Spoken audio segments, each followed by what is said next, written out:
চৰকাৰী কৰ্মচাৰীসকলে 1 জানুৱাৰীৰ পৰা লাভ কৰিব বকেয়াৰ ধন।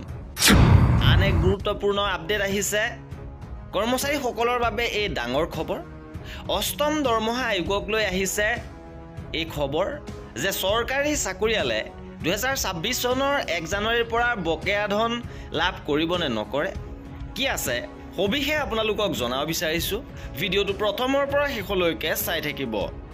কেন্দ্ৰীয় চৰকাৰৰ কৰ্মচাৰী আৰু পেঞ্চনাৰসকলে দীৰ্ঘদিন ধৰি অষ্টম দৰমহা আয়োগ কাৰ্যকৰী হোৱাৰ আশা কৰি আছে।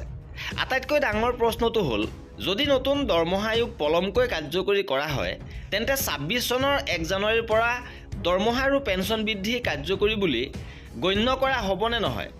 কেন্দ্ৰীয় চৰকাৰৰ কৰ্মচাৰীক বকেয়াৰ ধন পৰিশোধ কৰা হ'বনে নহয়।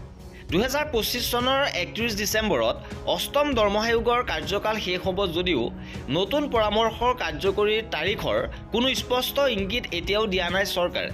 শীতকালীন অধিৱেশনত যেতিয়া অষ্টম দৰমহা আয়োগক লৈ প্ৰশ্ন উত্থাপন হৈছিল তেতিয়া বিত্ত ৰাজ্যমন্ত্ৰী পংকজ চৌধুৰীয়ে কৈছিল যে সংসদত অষ্টম দৰমহা আয়োগ সন্দৰ্ভত তেওঁ উত্তৰ প্ৰদান কৰিছিল।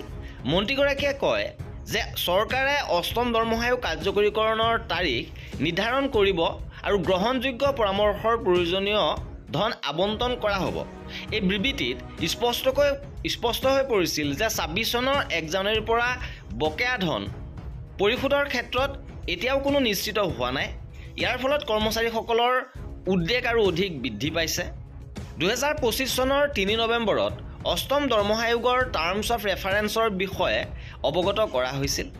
আয়োগক প্ৰতিবেদন দাখিল কৰিবলৈ 18 মাহৰ সময় দিয়া হৈছে, অৰ্থাৎ 2027 চনৰ মাজভাগলৈকে প্ৰতিবেদন দাখিল কৰাৰ সম্ভাৱনা আছে। পৰৱৰ্তী সময়ত চৰকাৰী অনুমোদন আৰু অধিসূচনাৰ বাবে আৰু 3 পৰা 6 মাহৰ সময় লাগিব পাৰে।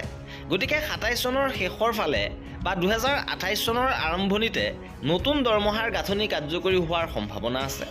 আৰু এয়া আছিলে অষ্টম দৰমহা আয়োগৰ বকেয়া সন্দৰ্ভত শেহতীয়া গুৰুত্বপূৰ্ণ খবৰ।